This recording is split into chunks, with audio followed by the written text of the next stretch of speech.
வணக்கம். புதிய செய்திகளுக்காக எழிலன். தலைப்புச் செய்திகள். நாட்டின் மிக உயரிய விருதான பாரத ரத்னா விருது முன்னாள் குடியரசுத் தலைவர் பிரணாப் முகர்ஜி உட்பட 3 பேருக்கு வழங்கப்படுகிறது.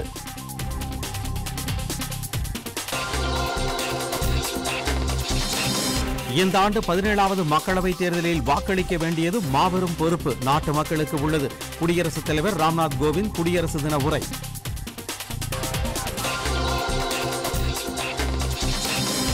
புற்றுநோய்க்கான அதிநவீன சிகிச்சைகள் குறைந்த கட்டணத்தில் அனைத்து தரப்பினருக்கும் கிடைக்க செய்ய வேண்டும். சென்னை நிகழ்ச்சியில் குடியரசுத் தலைவர் வெங்கையா நாயுடு.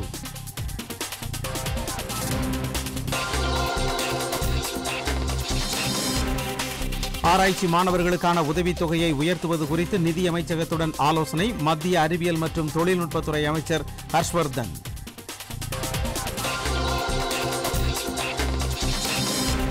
மேகதாதுவில் அணை கட்டுவது தொடர்பாக கர்நாடக அரசு தாக்கல் செய்துள்ள திட்ட அறிக்கையை நிராகரிக்க வேண்டும்.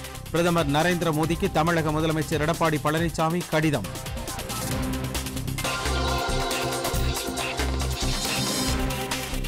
இரண்டாயிரத்து 15ஆம் ஆண்டு நடைபெற்ற முதல் உலக முதலீட்டாளர்கள் மாநாட்டில் மேற்கொள்ளப்பட்ட ஒப்பந்தங்களின் மூலம் தொடங்கப்பட்ட தொழில்கள் குறித்து அறிக்கை தாக்கல் செய்ய தமிழக அரசுக்கு சென்னை உயர்நீதிமன்றம் உத்தரவு.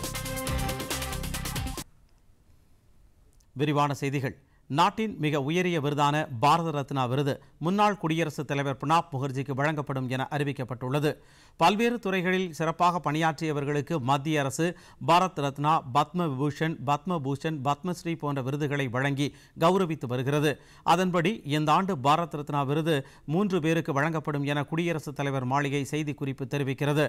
பாரத் ரத்னா விருதுக்கு தேர்வு செய்யப்பட்டுள்ள பிரணாப் முகர்ஜி காங்கிரஸ் கட்சியின் முக்கிய தலைவர்களில் ஒருவராகவும், மறைந்த முன்னாள் பிரதமர் இந்திரா காந்தி காலத்திலிருந்தே மத்திய அமைச்சராகவும் காங்கிரஸ் கட்சியின் முக்கிய பொறுப்புகளிலும் இருந்தவர். தமது நீண்ட நெடிய அரசியல் பயணத்தில் நிதி, பாதுகாப்பு மற்றும் வெளியுறவுத்துறை அமைச்சர் பொறுப்புகளை வகித்த பிரணாப் முகர்ஜி திட்டக்குழு துணைத் தலைவராகவும் திறம்பட பணியாற்றியுள்ளார். பின்னர் நாட்டின் மிக உயர்ந்த குடியரசுத் தலைவர் பதவிக்கு தேர்வு செய்யப்பட்ட அவர் அந்த பொறுப்பில் திறம்பட பணியாற்றி அனைவரின் நன்மதிப்பையும் பெற்றவர். அவரை தவிர சமூக சேவகர் நானா தேஷ்முக், கவிஞர் பூபன் ஹசாரிகா ஆகியோருக்கு மரணத்திற்கு பிந்தைய விருதாக பாரத ரத்னா விருது வழங்கப்படும் என அறிவிக்கப்பட்டுள்ளது. பாரத் ரத்னா விருது பெறும் பிரணாப் முகர்ஜிக்கு பிரதமர் நரேந்திர மோடி வாழ்த்து தெரிவித்துள்ளார். அவர் வெளியிட்டுள்ள ட்விட்டர் செய்தியில், நாட்டிற்காக பன்னெடுங்காலமாக தன்னலமற்ற வகையில் அயராது பாடுபட்டு வரும் பிரணாப் முகர்ஜி நாட்டின் பொருளாதார வளர்ச்சிக்கு முக்கிய பங்காற்றி உள்ளதாகவும் குறிப்பிட்டுள்ளார். ஞானமும் அறிவாற்றலும் மிக்க பிரணாப் முகர்ஜிக்கு பாரத் ரத்னா விருது வழங்கப்படுவது மிகுந்த மகிழ்ச்சி அளிப்பதாகவும் பிரதமர் தெரிவித்துள்ளார். பூபன் ஹசாரிகாவின் பாடல்களும் இசையும் பல தலைமுறைக்கும் மக்களால் விரும்பக்கூடியது என்றும் குறிப்பிட்டுள்ள பிரதமர், நானா தேஷ்முக் கிராமப்புற வளர்ச்சி மேம்பாட்டிற்காகவும் கிராமப்புற மக்களுக்கு அதிகாரம் அளிக்க பாடுபட்டவர் என்றும் புகழாரம் சூட்டியுள்ளார். தேர்தல் என்பது வெறும் அரசியல் சார்ந்த நடவடிக்கை மட்டுமல்ல, அது அறிவு கூர்மை மற்றும் செயல்பாட்டிற்கான ஒரு கூட்டு அழைப்பு என குடியரசுத் தலைவர் ராம்நாத் கோவிந்த் தெரிவித்துள்ளார். இந்த ஆண்டு 17வது மக்களவைத் தேர்தலில் வாக்களிக்க வேண்டிய மாபெரும் பொறுப்பு நாட்டு மக்களுக்கு காத்திருப்பதாகவும் அவர் கூறியுள்ளார். நாட்டின் 70வது குடியரசு தினத்தையொட்டி குடியரசுத் தலைவர் ராம்நாத் கோவிந்த் தொலைக்காட்சி மற்றும் அகில இந்திய வானொலி மூலம் நாட்டு மக்களுக்கு உரையாற்றினார். அப்போது நாட்டு மக்களுக்கு தனது குடியரசு தின வாழ்த்துக்களை தெரிவித்த அவர், நமது ஜனநாயகம் மற்றும் குடியரசு விழுமியங்களை கொண்டாடும் நிகழ்ச்சிதான் குடியரசு தினம் என்றார். இந்த ஆண்டு தேசப்பிதா மகாத்மா காந்தியின் 150வது பிறந்த தினமும் நாட்டின் அரசியல் சாசனம் ஏற்றுக்கொள்ளப்பட்டதன் 70வது ஆண்டும் கொண்டாடப்பட இருப்பதை அவர் சுட்டிக்காட்டினார். அரசியல் சாசன வரைவு குழுவின் தலைவராக திகழ்ந்த டாக்டர் அம்பேத்கரையும் இந்த நேரத்தில் நினைவு கூறுவோம் என்று அவர் குறிப்பிட்டார். அவருக்கும் அரசியல் சாசனத்திற்கும் மதிப்பளிக்கும் வகையில் இந்த ஆண்டு அரசியல் சாசன தினம் உரிய முறையில் கொண்டாடப்பட இருப்பதாகவும் அவர் கூறினார். மேலும் 17வது மக்களவையை தேர்ந்தெடுப்பதற்கான பொதுத் தேர்தலில் வாக்களிக்க வேண்டிய மாபெரும் பொறுப்பு இந்த ஆண்டு நாட்டு மக்களுக்கு இருப்பதாக குறிப்பிட்ட அவர், 21ஆம் நூற்றாண்டில் பிறந்த வாக்காளர்கள் முதன்முதலாக இத்தேர்தலில் வாக்களிக்கும் உரிமையை பெற இருப்பதையும் சுட்டிக்காட்டினார். தேர்தல் என்பது வெறும் அரசியல் நடவடிக்கை மட்டுமல்ல, அது அறிவு தேடல் மற்றும் செயல்பாட்டிற்கான ஒரு கூட்டு அழைப்பு என்றும் தெரிவித்தார். வாக்களிப்பது ஒரு புனித கடமை என்று குறிப்பிட்ட அவர், நாட்டு மக்கள் அனைவரும் தவறாது தங்களது வாக்குரிமையை செலுத்த வேண்டும் என்றும் கேட்டுக்கொண்டார். The ideas and idealism of our democracy will come into full force. Once more, as we do every 5 years, voters will deliver their verdict and write their destiny. This year's election will be the first when voters born in the 21st century will contribute to electing a new Lok Sabha. An election is not just a political exercise. In some respects, this is as critical and formative a period as the late 1940s and early 1950s. Decisions and actions of today will shape the India of the remainder of the 21st century. As such, this is not just a once in a generation movement, it is a once in a century movement.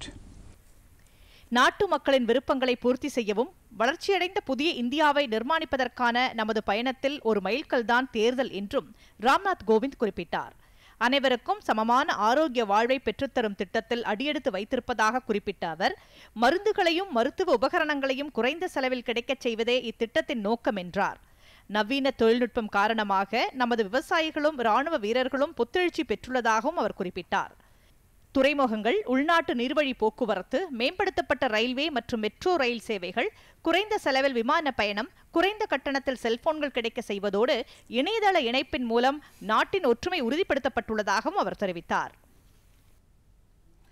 புற்றுநோய்க்கான அதிநவீன சிகிச்சைகள் சமூகத்தின் அனைத்து தரப்பினருக்கும் குறைந்த கட்டணத்தில் கிடைக்கச் செய்வது அவசியம் என குடியரசு துணைத் தலைவர் வெங்கையா நாயுடு வலியுறுத்தியுள்ளார். சுகாதார சேவை வழங்குவதில் நகர்ப்புறங்களுக்கும் கிராமப்புறங்களுக்கும் இடையே உள்ள இடைவெளியை போக்க அரசு தனியார் ஒத்துழைப்புதான் ஒரே தீர்வு என்றும் அவர் தெரிவித்துள்ளார்.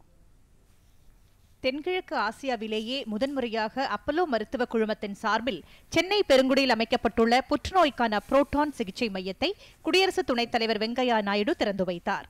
நிகழ்ச்சியில் பேசிய அவர், இந்தியாவில் உயிரிழப்பை ஏற்படுத்தும் நோய்களில் புற்றுநோய்தான் இரண்டாவது மிகப்பெரிய காரணமாக உள்ளதால் புற்றுநோய் பற்றிய விழிப்புணர்வை ஏற்படுத்தி அந்நோய் இருப்பதை தொடக்கத்திலேயே கண்டறிவதன் மூலமே அதனை கட்டுப்படுத்த முடியும் என்றார். இதற்கு ஏதுவாக மத்திய மாநில அரசுகள், தொண்டு நிறுவனங்கள் மற்றும் மருத்துவமனை நிர்வாகங்கள் இணைந்து புற்றுநோய் விழிப்புணர்வு முகாம்களை பெரிய அளவில் நடத்த வேண்டும் என அவர் கேட்டுக்கொண்டார். புற்றுநோய்க்கான அதிநவீன சிகிச்சைகள் அனைத்து தரப்பினருக்கும் குறைந்த செலவில் கிடைக்க செய்ய வேண்டியது அவசியம் என்றும் வெங்கையா நாயுடு வலியுறுத்தினார். சுகாதாரத்துறையில் நகர்ப்புறங்களுக்கும் கிராமப்புறங்களுக்கும் இடையே உள்ள இடைவெளியை அகற்ற தனியார் துறையினர் அரசின் முயற்சிகளுக்கு ஒத்துழைப்பதே சிறந்த தீர்வாக அமையும் என்றும் அவர் குறிப்பிட்டார். தனியார் துறையினர் கிராமப்புறங்களிலும் மருத்துவ சேவைகளை விரிவுபடுத்த வேண்டியது அவசியம் என்றும் அவர் தெரிவித்தார். Going back to our food habits, that is very much required. We have such a nice food in India. Every state has a speciality.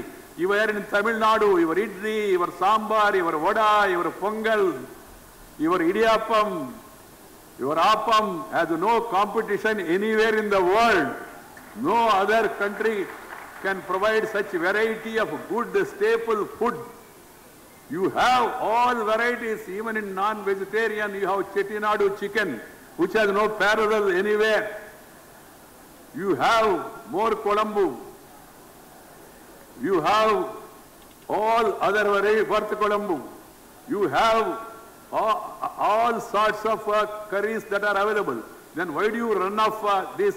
And we go to youngsters go to restaurant and then order chicken 65. Your age is 25 and you are trying to eat 65. ஒரு குடும்பத்தின் செலவினத்தில் புற்றுநோய், நீரிழிவு, மாரடைப்பு போன்ற தொற்றா நோய்கள் பெரும் சுமையாக இருப்பதை சுட்டிக்காட்டிய வெங்கையா நாயுடு இந்த நிலையை சமாளிக்க மருத்துவ காப்பீடுகள் ஓரளவு உதவுவதாக கூறினார். அந்த வகையில் நாட்டில் உள்ள 10 கோடி ஏழை குடும்பங்களுக்கு விரிவான மருத்துவ காப்பீடு வழங்கும் நோக்குடனேயே மத்திய அரசின் ஆயுஷ்மான் பாரத் திட்டம் கொண்டுவரப்பட்டிருப்பதாக அவர் குறிப்பிட்டார். ஆரோக்கியமான இந்தியாவை உருவாக்குவதில் மருத்துவ நிபுணர்கள் முக்கிய பங்கு வகிப்பதாகவும், வெளிநாடுகளுக்கு சென்று மேற்படிப்பை முடித்து இந்தியா திரும்பி நாட்டு மக்களுக்கு சேவையாற்றும் மருத்துவர்களை பெரிதும் பாராட்டுவதாகவும் குடியரசு துணைத் தலைவர் தெரிவித்தார். உலகின் எந்த ஒரு பகுதியிலும் அளிக்கப்படும் அதிநவீன சிகிச்சைகள் தற்போது இந்தியாவிலும் கிடைப்பது மகிழ்ச்சிக்குரியது என்றும் அவர் கூறினார். இந்த நிகழ்ச்சியில் பேசிய முதலமைச்சர் எடப்பாடி பழனிசாமி, அரசு மருத்துவமனைகளில் உட்கட்டமைப்பு வசதிகளை வலுப்படுத்துவதில் தமிழக அரசு அதிக கவனம் செலுத்தி வருவதாக கூறினார். குறிப்பாக அரசு மருத்துவமனைகளில் புற்றுநோய் சிகிச்சை வசதிகளை வலுப்படுத்தி வருவதாக குறிப்பிட்ட அவர், புற்றுநோய் உள்ளிட்ட தொற்றா நோய்களுக்கு சிகிச்சை அளிப்பதில் இந்தியாவிலேயே தமிழ்நாடு முன்னோடி மாநிலமாக திகழ்கிறது என்றும் தெரிவித்தார். வெளி மாநிலங்கள் மட்டுமின்றி உலகின் பல நாடுகளிலிருந்தும் நோயாளிகள் மருத்துவ சிகிச்சைக்காக தமிழகம் வந்து செல்வதால் மருத்துவ சுற்றுலாவின் தலைமையிடமாக தமிழகம் திகழ்வதாக கூறினார். கடந்த செப்டம்பர் மாதம் முதல் மருத்துவ காப்பீட்டுத் தொகை ஒரு குடும்பத்திற்கு 5 லட்சம் ரூபாயாக உயர்த்தப்பட்டிருப்பதையும் அவர் சுட்டிக்காட்டினார். சமூக பொருளாதார பின்னணி ஏதுவாக இருந்தாலும் அதனை கருத்தில் கொள்ளாமல் தமிழகத்தில் உள்ள அனைத்து மக்களுக்கும் மருத்துவ சிகிச்சை கிடைக்கச் செய்ய வேண்டும் என்பதே தமிழக அரசின் நோக்கம் என்றும் முதலமைச்சர் தெரிவித்தார். ஏழை எளிய மக்களுக்கு உயரிய சிகிச்சைகள் தேவைப்பட்டு அவர்கள் தனியார் மருத்துவமனையில் அணுக வேண்டிய சூழ்நிலையில் அவர்களுக்கு தகுந்த சிகிச்சை அளித்து அவர்களின் உயிரை காப்பாற்ற வேண்டும் என்பதை இத்தருணத்தில் நான் கேட்டுக்கொள்கிறேன். அந்த வகையில் அப்போலோ மருத்துவமனை புற்றுநோயால் பாதிக்கப்பட்டுள்ள நோயாளிகளுக்கு சிறப்பான நவீன மருத்துவ சிகிச்சை வழங்கி பலருடைய வாழ்க்கையிலையும் ஒளியேற்றி வருகிறது. இம்மருத்துவமனையின் பணி தொடர எனது வாழ்த்துக்களை தெரிவித்துக் கொள்கிறேன். ஆளுநர் பன்வாரிலால் புரோஹித், துணை முதலமைச்சர் ஓ பன்னீர்செல்வம், மக்களவை துணைத் தலைவர் தம்பிதுரை, மருத்துவர்கள் பிரதாப் ரெட்டி, வி சாந்தா உள்ளிட்டோர் இந்த நிகழ்ச்சியில் கலந்து கொண்டனர். ஆராய்ச்சி முடிவுகள் மக்களுக்கு பலனளிப்பதாக இருப்பதை விஞ்ஞானிகள் உறுதி செய்ய வேண்டும் என்று மத்திய அறிவியல் மற்றும் தொழில்நுட்பத்துறை அமைச்சர் ஹர்ஷ்வர்தன் கேட்டுக் கொண்டுள்ளார். சென்னையில் உள்ள இந்திய தொழில்நுட்பக் கழகத்தில் 50 கோடி ரூபாய் செலவில் அமைக்கப்பட்டுள்ள எரிசக்தி மற்றும் தண்ணீர் சுத்திகரிப்புக்கான 3 மையங்களை இன்று அவர் திறந்து வைத்தார்.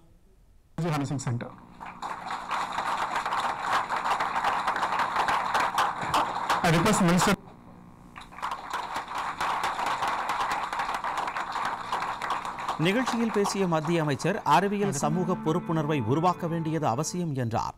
உலக நாடுகளுடன் ஒப்பிடுகையில் இந்தியா அறிவியல் ஆராய்ச்சியில் முக்கிய இடம் வகிப்பதாகவும் அவர் கூறினார். பின்னர் செய்தியாளர்களிடம் பேசிய மத்திய அமைச்சர் ஹர்ஷ்வர்தன் 2022ஆம் ஆண்டிற்குள் 175 ஜிகாவாட் தூய்மையான எரிசக்தி செய்ய இலக்கு நிர்ணயிக்கப்பட்டுள்ளதை சுட்டிக்காட்டினார்.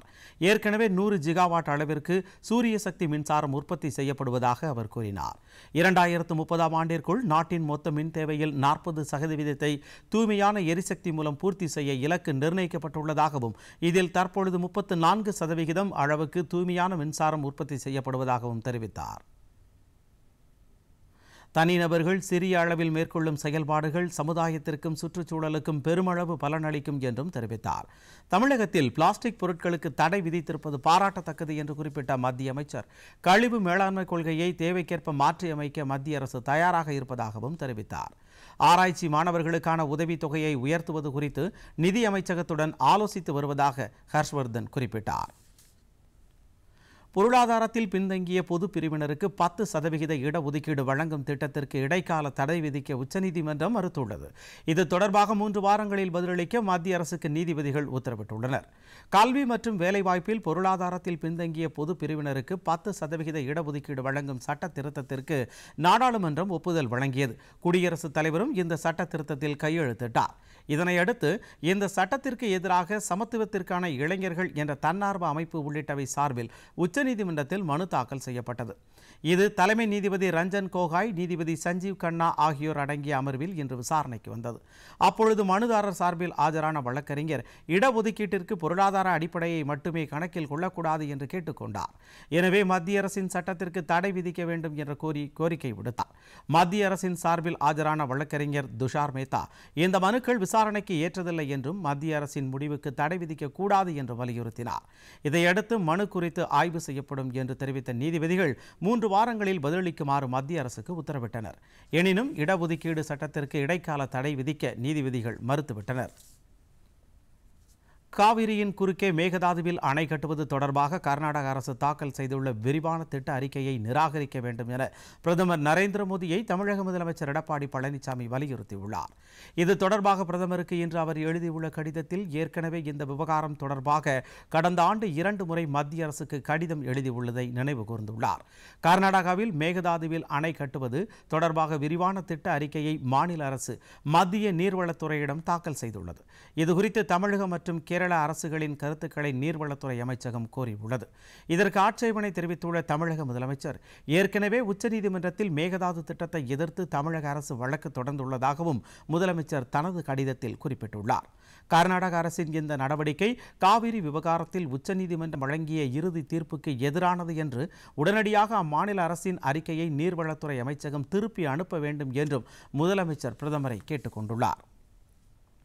2015ஆம் ஆண்டு நடைபெற்ற முதல் உலக முதலீட்டாளர்கள் மாநாட்டில் மேற்கொள்ளப்பட்ட ஒப்பந்தங்களின் மூலம் தொடங்கப்பட்ட தொழில்கள் குறித்து அறிக்கை தாக்கல் செய்யும்படி தமிழக அரசுக்கு சென்னை உயர்நீதிமன்றம் உத்தரவிட்டுள்ளது. சென்னையில் நேற்று நிறைவடைந்த 2வது உலக முதலீட்டாளர்கள் மாநாட்டிற்கு விதிமுறைகளை வகுக்க கோரி தொடரப்பட்ட மனுவை இன்று தள்ளுபடி செய்த உயர்நீதிமன்றம் இந்த ஆண்டு நடைபெற்ற மாநாட்டில் மேற்கொள்ளப்பட்ட ஒப்பந்தங்களின்படி முதலீடுகள் பெறப்பட்டு தொழில்கள் தொடங்கி வேலைவாய்ப்பு கிடைப்பதை தமிழக அரசு உறுதி செய்ய வேண்டும் என்று தெரிவித்தது. மேலும் 2015ஆம் ஆண்டில் நடத்தப்பட்ட மாநாட்டின் மூலம் தொடங்கப்பட்ட தொழில்கள் குறித்தும் அறிக்கை தாக்கல் செய்ய உத்தரவிட்டது. அடுத்து சில முக்கிய செய்திகளை விரைவு செய்திகளாக பார்ப்போம். சென்னையில் நடைபெற்று வந்த உலக உவர்நீர் மீன் வளர்ப்பு மாநாட்டின் நிறைவு விழா இன்று நடைபெற்றது. உலக மீன் மையத்தின் முன்னாள் உதவி தலைமை இயக்குநர் மொதாதுகு விஜய்குப்தா இதில் சிறப்பு விருந்தினராக பங்கேற்று உரையாற்றினார். சென்னையில் உள்ள மத்திய உவர்நீர் மீன் வளர்ப்பு மையத்தின் இயக்குநர் கே விஜயன், மாநாட்டு நிர்வாகிகள் ஆளவந்தி மற்றும் அம்பாசங்கர் உள்ளிட்ட பல்வேறு விஞ்ஞானிகளும் இந்த மாநாட்டில் கலந்து கொண்டனர். இதில் மீன் வளர்ப்பு தொடர்பான நிபுணர் குழுவின் பரிந்துரைகளும் சமர்ப்பிக்கப்பட்டது. காவிரியின் குறுக்கே மேகதாதுவில் கர்நாடக அரசு அணை கட்டக்கூடாது என்பதே அஇஅதிமுகவின் நிலைப்பாடு என மக்களவை துணைத் தலைவர் தம்பிதுரை தெரிவித்துள்ளார். சென்னை விமான நிலையத்தில் செய்தியாளரிடம் பேசிய அவர், மேகதாது அணை கட்டப்பட்டால் தமிழகம் பாழாகிவிடும் என்றார். புதிய அணை கட்டவில்லை என்றால் திட்ட அறிக்கை தயாரிக்க மத்திய அரசு அனுமதி அளித்தது ஏன் என்றும் அவர் கேள்வி எழுப்பினார். அஇஅதிமுகவின் தேர்தல் கூட்டணி குறித்து தேர்தல் அறிவிக்கப்பட்ட பிறகே தெரியவரும் என்றும் அவர் கூறினார். குடியரசு தினத்தில் குடியரசின் பாதுகாப்பு குறித்து அனைவரும் உறுதி எடுத்துக் கொள்ள வேண்டும் என்று இந்திய கம்யூனிஸ்ட் கட்சியின் மூத்த தலைவர் நல்லக்கண்ணு வலியுறுத்தியுள்ளார். விழுப்புரத்தில் செய்தியாளரிடம் பேசிய அவர், தனியாக பிரிக்கப்பட்ட கள்ளக்குறிச்சி மாவட்டத்திற்கு அதிக அளவில் நிதி ஒதுக்கி அங்குள்ள மலைவாழ் மக்களின் மேம்பாட்டிற்கான நடவடிக்கைகள் மேற்கொள்ள வேண்டும் என்று கேட்டுக்கொண்டார். தேர்தலை பாரபட்சமின்றி ஜனநாயக முறையில் நடத்த தேர்தல் ஆணையம் நடவடிக்கை எடுக்க வேண்டும் என்றும் நல்லக்கண்ணு கேட்டுக்கொண்டார்.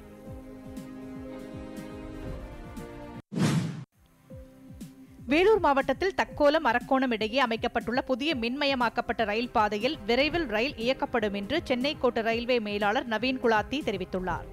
54 கோடி ரூபாய் செலவில் 9.4 கிலோமீட்டர் தொலைவிற்கு அமைக்கப்பட்டுள்ள ரயில் பாதையை தென்மண்டல ரயில்வே பாதுகாப்பு ஆணையர் மனோகரன் தலைமையில் தெற்கு ரயில்வே முதன்மை நிர்வாக அலுவலர் சுதாகர் ராவ், சென்னை கோட்ட ரயில்வே மேலாளர் நவீன் குலாத்தி உள்ளிட்ட அதிகாரிகள் ஆய்வு செய்தனர். மேலும் விரைவு ரயில் என்ஜின் பொருத்தப்பட்ட ரயில் பெட்டியில் 110 கிலோமீட்டர் வேகத்தில் ரயிலை இயக்கியும் ஆய்வு மேற்கொண்டனர்.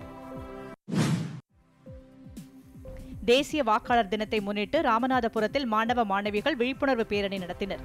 இந்த பேரணியை மாவட்ட ஆட்சியர் வீரராகவ ராவ் தொடங்கி வைத்தார். வாக்காளர் என்பதில் பெருமை கொள்வோம், வாக்களிக்க தயார் என்பன உள்ளிட்ட விழிப்புணர்வு வாசகங்கள் அடங்கிய பதாகைகளை மாணவ மாணவிகள் கைகளில் ஏந்தியபடி நகரின் முக்கிய வீதிகளில் பேரணியாக சென்றனர். 18 வயது பூர்த்தியடைந்த அனைவரும் தவறாமல் ஜனநாயக கடமையை நிறைவேற்ற வேண்டும் என்று கரூர் மாவட்ட ஆட்சியர் அன்பழகன் வலியுறுத்தியுள்ளார். எந்தவொரு வாக்காளரும் விடுபடக்கூடாது என்ற கருத்தை வலியுறுத்தி இந்த ஆண்டுக்கான வாக்காளர் தினம் கொண்டாடப்படுகிறது. இதையொட்டி கரூர் மாவட்டத்தில் கல்லூரி மாணவ மாணவிகளின் விழிப்புணர்வு பேரணியை மாவட்ட ஆட்சித்தலைவர் அன்பழகன் தொடங்கி வைத்தார். மாவட்ட ஆட்சியர் அலுவலகத்திலிருந்து தாந்தோணி மலையில் உள்ள அரசு கலைக்கல்லூரி வரை நடைபெற்ற இந்த பேரணியில் ஏராளமான கல்லூரி மாணவ மாணவிகள் கலந்து கொண்டனர். இந்தி எதிர்ப்பு போராட்டத்தில் ஈடுபட்ட மொழிப்போர் தியாகிகளின் வீர வணக்க நாள் இன்று கடைபிடிக்கப்பட்டது. இதையொட்டி அரியலூர் மாவட்டம் கீழப்பழுவூரில் உள்ள மொழிப்போர் தியாகி சின்னசாமியின் சிலைக்கு திமுக சார்பில் அக்கட்சியின் மாவட்ட செயலாளர் சிவசங்கர் தலைமையிலும் அஇஅதிமுக சார்பில் அரசு கொறடா ராஜேந்திரன் தலைமையிலும் மாலை அணிவித்து மரியாதை செலுத்தப்பட்டது. முன்னதாக அஇஅதிமுகவினர் கீழப்பழுவூர் பேருந்து நிலையத்திலிருந்து சின்னசாமி சிலை வரை ஊர்வலமாக வந்தனர்.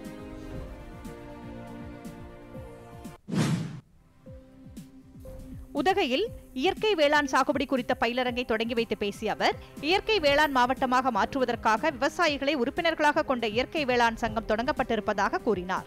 இயற்கை வேளாண்மையில் முன்னணியில் உள்ள சிக்கிம் மாநிலத்திற்கு நீலகிரி மாவட்ட விவசாயிகள் அழைத்துச் செல்லப்படுவார்கள் என்றும் மாவட்ட ஆட்சியர் கூறினார்.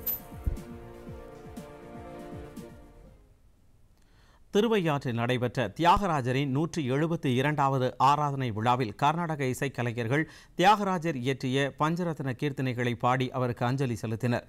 தியாகராஜர் மறைந்த புஷ்ய பகுல பஞ்சமி தினத்தில் ஆண்டுதோறும் இசை ஆராதனை விழா நடத்தப்படுகிறது.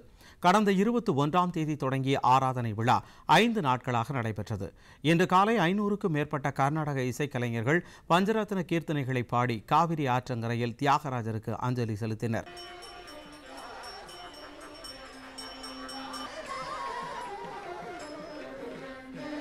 ஆராதனை விழா நிகழ்ச்சிகள் மயிலாப்பூர் பாரதிய வித்யா பவனிலும் இன்று நடைபெற்றது. இந்த நிகழ்ச்சியில் தமிழ்நாடு இசை மற்றும் நுண்கலை பல்கலைக்கழகத்தின் துணைவேந்தர் டாக்டர் பிரமிளா குருமூர்த்தி கலந்து கொண்டு தியாகராஜ கீர்த்தனைகளின் பல்வேறு அம்சங்கள் குறித்தும் அவரின் கீர்த்தனையோடு தொடர்புடைய கோவில்கள் மற்றும் பக்தர்கள் குறித்தும் பேசினார். நிகழ்ச்சியில் தியாகராஜரின் கீர்த்தனைகள் பாடப்பட்டன. அடுத்து வருவது உலக செய்திகள்.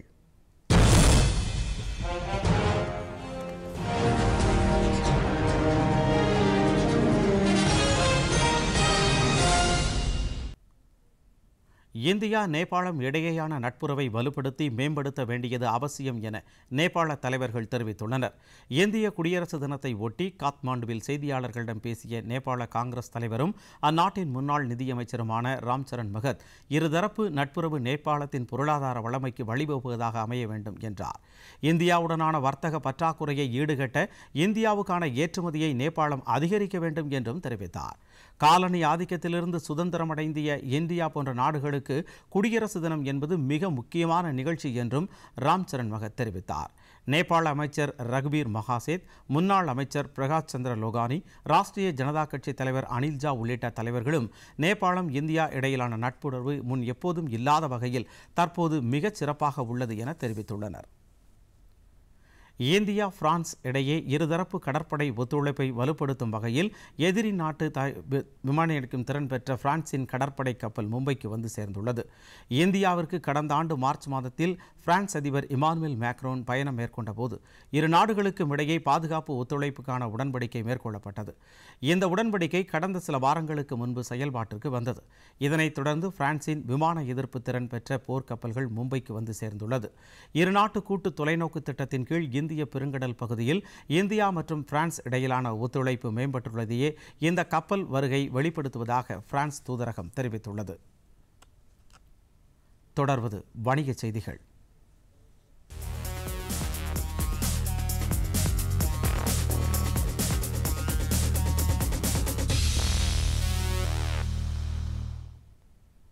பங்குச்சந்தைகள் இன்று இறங்குமுகத்துடன் முடிவடைந்தது. மும்பை பங்குச்சந்தை குறியீட்டெண் சென்செக்ஸ் வர்த்தக நேர இறுதியில் 170 புள்ளிகள் குறைந்து 36,025 புள்ளிகளாக இருந்தது. தேசிய பங்குச்சந்தையான நிப்டி 69 புள்ளிகள் குறைந்து 10,780 புள்ளிகளாக வணிகமானது. அமெரிக்க டாலருக்கு நிகரான இந்திய ரூபாயின் மதிப்பு 71 ரூபாய் 11 காசாக இருந்தது. சென்னையில் இன்று ஆபரண தங்கத்தின் விலை சவரன் ஒன்றுக்கு 24,704 ரூபாயாக உள்ளது. 1 கிராம் தங்கத்தின் விலை 3,088 ரூபாய்க்கு விற்பனையாகிறது. பார் வெள்ளியின் விலை 1 கிலோ 42,100 ரூபாயாகவும் 1 கிராம் 42 ரூபாய் 10 காசாகவும் உள்ளது. சென்னையில் 1 லிட்டர் பெட்ரோல் விலை 73 ரூபாய் 99 காசாகவும் டீசல் விலை 69 ரூபாய் 72 காசாகவும் உள்ளது. இனி வருவது விளையாட்டுச் செய்திகள்.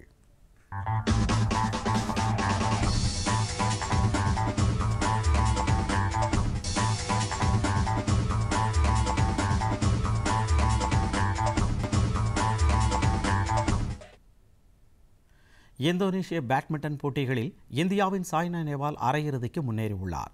இன்று நடைபெற்ற மகளிர் ஒற்றையர் பிரிவு காலிறுதி ஆட்டத்தில் தாய்லாந்து வீராங்கனை பொன்பவ் சான்சுவையை 21-7, 21-18 என்ற நேர் செட் கணக்கில் தோற்கடித்து சாய்னா அரையிறுதிக்கு முன்னேறினார். ஆடவர் ஒற்றையர் பிரிவு காலிறுதியில் இந்தியாவின் ஸ்ரீகாந்த் ஜோனத்தன் கிறிஸ்டியிடம் தோல்வியடைந்து போட்டியை விட்டு வெளியேறினார். ஆஸ்திரேலிய ஓபன் டென்னிஸ் போட்டியின் ஆடவர் ஒற்றையர் பிரிவு அரையிறுதி ஆட்டத்தில் ஜோகோவிச் வெற்றி பெற்று இறுதிப் போட்டிக்கு தகுதி பெற்றார். மெல்போர்னில் நடைபெற்ற போட்டியில் ஆடவர் ஒற்றையர் பிரிவு அரையிறுதி ஆட்டத்தில் செர்பியாவின் நோவாக் ஜோகோவிச் பிரான்சின் லூகாஸ் வியலை 6-0, 6-2, 6-2 என்ற செட் கணக்கில் வீழ்த்தி இறுதிப் போட்டிக்கு முன்னேறியுள்ளார். வரும் ஞாயிற்றுக்கிழமை நடைபெறும் இறுதிப் போட்டியில் ஸ்பெயினின் ரஃபேல் நடாலை ஜோகோவிச் எதிர்கொள்கிறார். இனி வருவது வானிலை.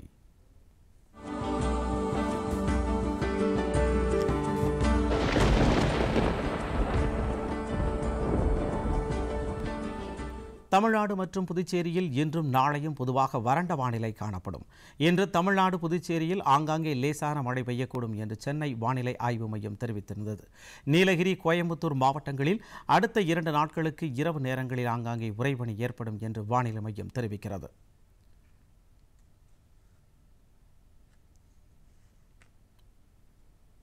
இதற்கிடையே வட மாநிலங்களில் கடுமையான குளிர் நிலவுகிறது. ஜம்மு காஷ்மீரில் பனிப்பொழிவு காரணமாக ஸ்ரீநகர் ஜம்மு நெடுஞ்சாலையில் புதிய வாகன போக்குவரத்து ஏதும் அனுமதிக்கப்படவில்லை. ஏற்கனவே இந்த சாலையில் சிக்கியுள்ள வாகனங்களை அகற்றும் பணி தீவிரமாக நடைபெற்று வருகிறது. உத்தரகாண்ட், ஹிமாச்சல் பிரதேசம் போன்ற மாநிலங்களில் கடும் பனிப்பொழிவு ஏற்பட்டுள்ளதால் அப்பகுதியில் இயல்பு வாழ்க்கை பாதிக்கப்பட்டுள்ளது. ஹிமாச்சல பிரதேசத்தில் கடந்த 2 தினங்களாக பனிமழை பெய்து வருவதால் மக்கள் தங்கள் வீடுகளிலேயே முடங்கியுள்ளனர். தில்லி மற்றும் குர்காம் பகுதியில் இன்று காலை இடியுடன் கூடிய பலத்த மழை பெய்தது.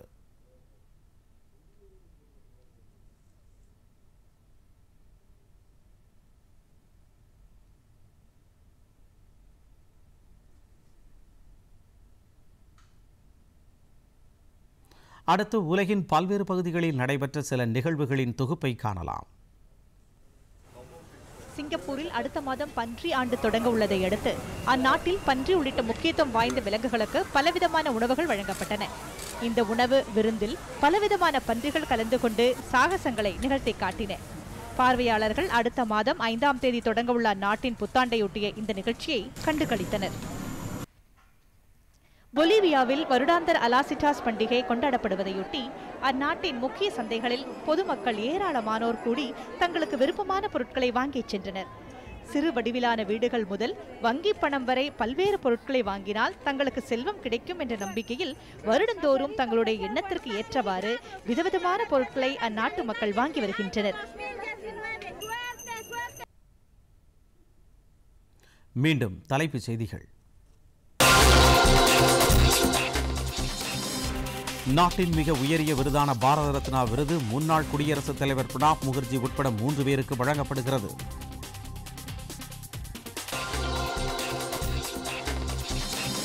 இந்த ஆண்டு 17வது மக்களவைத் தேர்தலில் வாக்களிக்க வேண்டிய மாபெரும் பொறுப்பு நாட்டு மக்களுக்கு உள்ளது.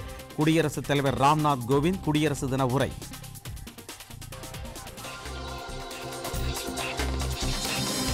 புற்றுநோய்க்கான அதிநவீன சிகிச்சைகள் குறைந்த கட்டணத்தில் அனைத்து தரப்பினருக்கும் கிடைக்க செய்ய வேண்டும். சென்னை நிகழ்ச்சியில் குடியரசு துணைத் தலைவர் வெங்கையா நாயுடு.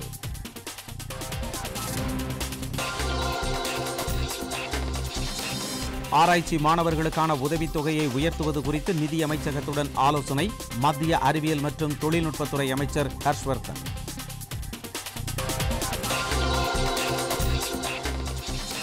மேகதாதுவில் அணை கட்டுவது தொடர்பாக கர்நாடக அரசு தாக்கல் செய்துள்ள திட்ட அறிக்கையை நிராகரிக்க வேண்டும்.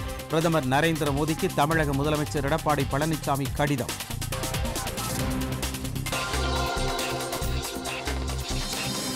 இரண்டாயிரத்து 15ஆம் ஆண்டு நடைபெற்ற முதல் உலக முதலீட்டாளர்கள் மாநாட்டில் மேற்கொள்ளப்பட்ட ஒப்பந்தங்களின் மூலம் தொடங்கப்பட்ட தொழில்கள் குறித்த அறிக்கை தாக்கல் செய்ய தமிழக அரசுக்கு சென்னை உயர்நீதிமன்றம் உத்தரவு.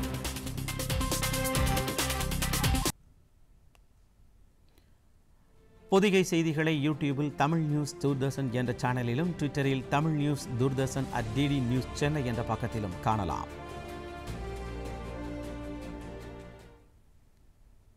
இத்துடன் இந்த செய்திகள் நிறைவடைந்தன. மீண்டும் செய்திகள் நாளை காலை 8 மணிக்கு. வணக்கம்.